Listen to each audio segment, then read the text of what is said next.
Zotë Rustemi, mbrëma dhe mirë se ke ardhur edhe një herë.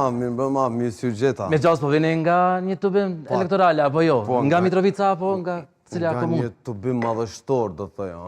Në Mitrovicë? Po. Në qytetin vend lindjen e zonjës Osmani, Bedri Hamzës e shumë politikanëve të tjerë.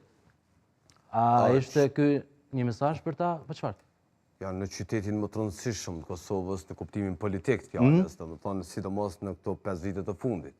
Një qytet i lënë për gjysëm, do të thonë me struktura paralele, me barikada, me pengesa, me komuna paralele, me gjitha elementet e Serbisë brenda Kosovës, e të cilat sot nuk ekzistojnë, ndërkohë që në vend të tyre ekzistojnë të gjitha elementet e shtetit Kosovës, nga policia Kosovës, tek bizneset, tek institucionet qendrore, tek institucionet lokale, tek flamuri Kosovës, tek secili institucion, ku qytetarët të qarkullonin lirshëm, madje shfryzova edhe kohën para tubimit që të lëvizin në pjesën veriore të pikafe të takoj qytetarë, dhe vërtet ishte për tu ndjerë mirë deri në krenari që kjo qeveria ka bërë të mundur qeveria Kosovës të bëhet pjesë e Kosovës edhe në kuptimin politik edhe institucional, ashtu që është pjesë e Kosovës territorialisht, por që për fat keq për 25 vite ishte lënë në duart të struktura paralele të Radojqiqit dhe që ishte braktisur, domethënë krejtësisht,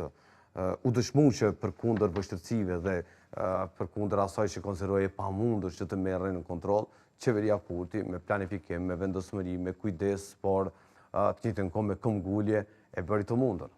Dhe kemi parë ditëve të fundit që kishte një emërtim me qejmet e veriu, zoti Rustemi, të disa rrugëve atje, Zoran Xhixhiq, Isa Boletini e të tjera. Çfarë ishte ky emërtim i rrugëve atje? Emërtimi i rrugëve. Emërtimi i rrugëve, domethënë, është brenda legjislacionit, brenda përgjegjësive të institucioneve, në kuadër të këtyre veprimeve tona sovranizuese dhe për të garantuar që zbatohet Kushtetuta e Kosovës dhe ligji cep më cep, e sidomos në veri të Kosovës, emërtimi i rrugëve.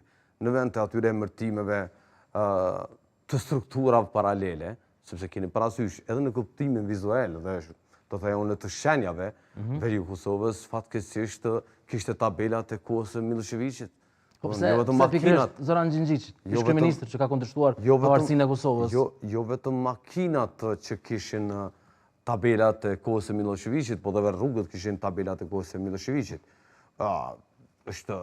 Autorizimet janë lokale, do të thonë është me rëndësi që janë emërtime nga institucionet e Kosovës dhe ky emërtimi për cilin ju flisni i pengon listës serbe dhe struktura paralele me shumë sa kujdo tjetër anëj.